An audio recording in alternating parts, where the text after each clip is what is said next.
सुखदेव भगवान का जन्म कहाँ हुआ?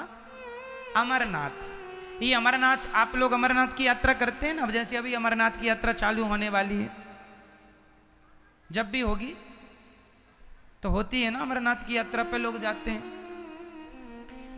जहां पर आज भी बाबा बर्फानी भोलेनाथ, आज भी जहां पर वो एक गुफा है ना छोटी सी, आज भी जहां पर शिवलिंग तैयार होता है पानी से नेचुरल, वहीं पर बैठकर वहीं पर बैठकर भगवान शंकर ने माता पार्वती को कथा सुनाई थी, उसी जगह पर जहां आज शिवलिंग तैयार होता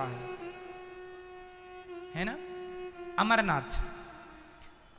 तो वहां पर एक तोती का तोती से एक अंडा प्रकट हुआ।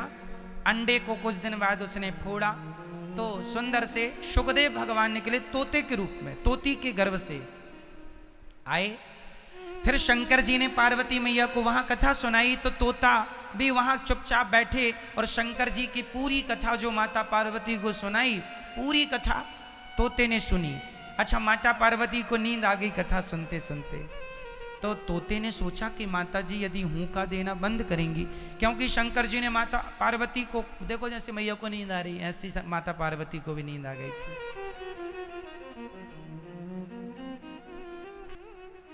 तो माता पार्वती को नींद आ गई तो अच्छा, वहां शर्त ये लगी थी कि हम कथा सुनाएंगे तुम्हें हुंका देना पड़ेगा। तो वहां हुंका चल रहा था, जैसे शंकर जी कथा सुनाए कि जैसे आपकी दादी ने कभी आपको कहानियां सुनाई हैं, दादी नानी मौसी, एक राजा था, एक रानी थी, ये वाला हुंका। तो शंकर जी ने कथा सुनाई, माता पार्वती ने हुंका बराबर दिया, पर माता जी को तो नींद लग गई। अब नींद लगी तो हुंका बंद। सुखदेव भगवान ने सोचा कि यदि हुंका बंद हुआ तो शिव जी कथा सुनाना बंद कर देंगे, तो शंकर जी कथा सुनाते रहे, इसलिए तोता अर्थात सुखदेव भगवान हुंका देने लगे। कथा पूरी हुई तो जयकारा लगी, बोलिए कृष्ण कन्हैया लाल की। अब जयकारा लगी तो माता जी की नींद खुली। हाँ भोलेनाथ, फिर क्या हुआ? शंकर जी बोले कथा तो पूरी हो गई, आप कहाँ थी? बोले हम सो गई थी। शंकर जी बोले कि भाई यहाँ तो हुंका हमें बराबर मिला और यहाँ कोई है भी नहीं। शंकर जी ने पीछे मुड़ के देखा तो वहां सुखदेव भगवान बैठे थे तोते के रूप में। शंकर जी बोले इसने चोरी कर ली हमारी। क्या चुरा लिया? बोले हमारी कथा चुरा ली, चोरी से सुन ली इसने। त्रिशूल निकाला शंकर जी ने, मारेंगे तुझे। तोता छोटा सा, छोटे छोटे पंख, उड़ा और उड़ता हुआ वो अमरनाथ से बद्रीनाथ की तरफ चला। बद्रीनाथ जी में जो सरस्वती नदी है ना, वहां पर व्यास गुफा है, तो वहां व्यास जी रहते थे।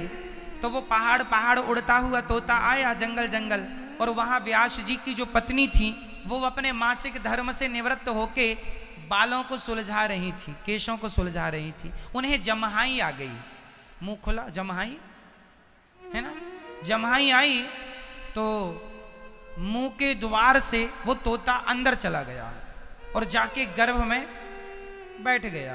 तो मां गर्भवती हो गई। शंकर जी आए, अरे देवी हमारा चोर यहां आया, कहां छिपा दी आपने? कौन सा चोर?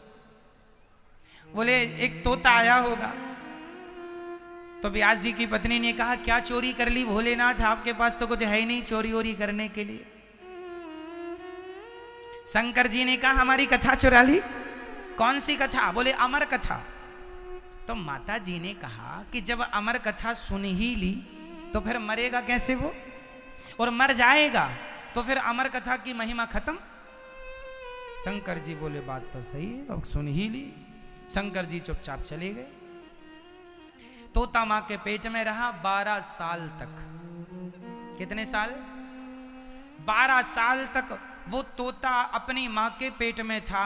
भगवान की कथा सुनकर तोता अंदर गया और 12 साल तक मां के पेट में भगवान का चिंतन करते करते करते करते करते करते भगवान का चिंतन करते करते वो तोता स्वयं भगवान का चिंतन करते भगवत स्वरूप हो गए। और तत्रा भवद भगवान व्यास पुत्रो, स्वयं भगवान ही व्यास जी के पुत्र के रूप में 12 साल बाद व्यास जी ने कहा कि बाहर आओ बेटा, तुम्हारी मां को बड़ा कष्ट हो रहा है। सुखदेव भगवान बाहर ही ना आए। अच्छा, जो आदमी जिसका चिंतन करता है ना, उसी के जैसे हो जाता है।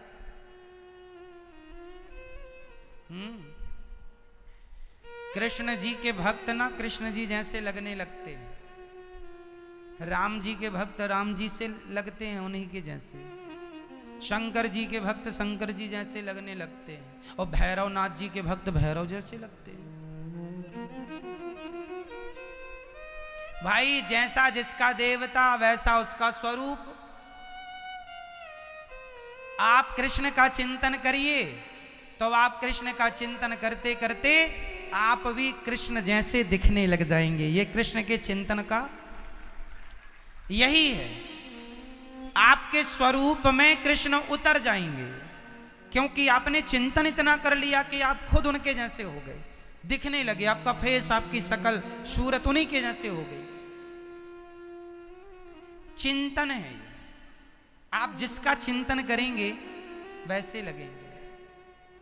इसलिए मैया, कोई क्रीम तुम्हें सुंदर नहीं बना सकती।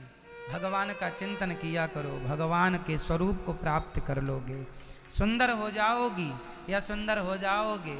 और आपका तन ही नहीं, मन भी, तन मन निर्मल हुआ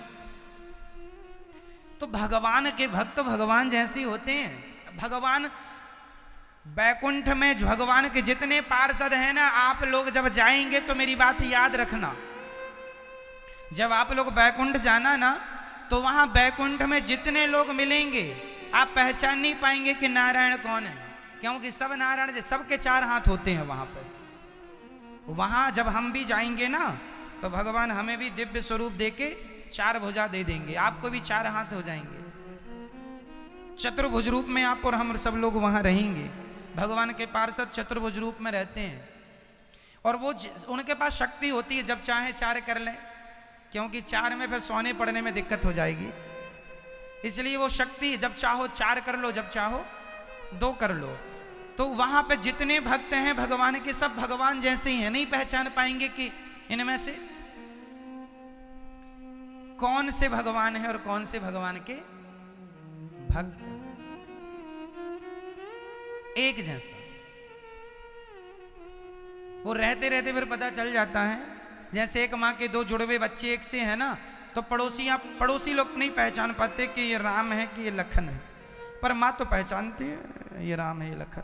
उसी प्रकार रहते रहते आप जान जाएंगे कि भगवान ये है और ये भक्त है। पर शुरू में आप जाएंगे तो कंफ्यूज हो जाएंगे। तो 12 साल तक सुखदेव भगवान अपनी माँ के पेट में किसका चिंतन करते रहे? भगवान का। और चिंतन करते करते 12 साल बाद जब बाहर आए तो जन्म लेते ही जाने लगे। पिताजी रोके, पुत्रेति तन्मयतया तरवोभिनेदुस् तम सर्वभूत हृदय मुनिमान तोष्मी। कहाँ जा रहे हो? सुखदेव भगवान बोले, जा रहे हैं भजन करने। जिस परमात्मा की कथा सुनी उन्हीं का चिंतन किया और अब बाहर निकले गर्भ से तो उन्हीं को प्राप्त करने के लिए चल पड़े। कितना बढ़िया दिव्य ज्ञान है कि मानव का तन उन्हें पाने के लिए मिला है, लेकिन हम भोगों की तरफ बढ़ रहे हैं।